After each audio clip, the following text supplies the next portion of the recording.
আসসালামু আলাইকুম। সবাই কেমন আছেন? আশা করি সবাই ভালো আছেন। আলহামদুলিল্লাহ, আপনাদের দোয়া আমিও ভালো আছি। আর আপনাদের কাছে নিয়ে আসলাম ছোট একটি ব্লগ। আর আজকে ব্লগটি হলো মুরগির কলিজার ভর্তার রেসিপি নিয়ে। আর ওই যে ওখানে আমি মুরগির কলিজাটাকে একটু হলুদ, মরিচের গুঁড়াটা, আদা রসুন দিয়ে মেখে রেখেছিলাম। আর এখন গরম তেলে যে আমি কলিজাগুলো ভেজে নিচ্ছি। আর এই কলিজার ভর্তাটা খেতে এত মজা, বিশ্বাস করবেন না, বলার মতন অনেক মজা এই কলিজার ভর্তাটা। আর কে এই মুরগির কলিজা ভর্তা খেয়েছেন কমেন্ট করে জানায়েন।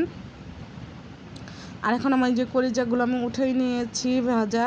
এখন এই ভাজা তেলের মধ্যে আমি রসুন কুচি, পেঁয়াজ কুচি আর কয়েকটা কাঁচামরিচ দিয়ে ভেজে নিব, হালকা ভেজে নিব।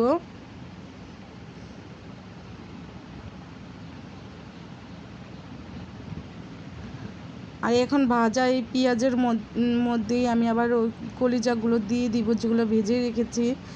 এখানে একটু আবার ভালো করে নাড়াচাড়া করে মিক্স করে নেব। এখন যে ভালো করে নাড়াচাড়া দিয়ে নিচ্ছি।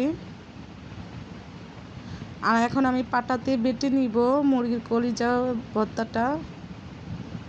আর এই যে আমার মুরগির কলিজাটা ভর্তা বানানো হয়ে গেছে, আর অনেক মজা হয়েছে।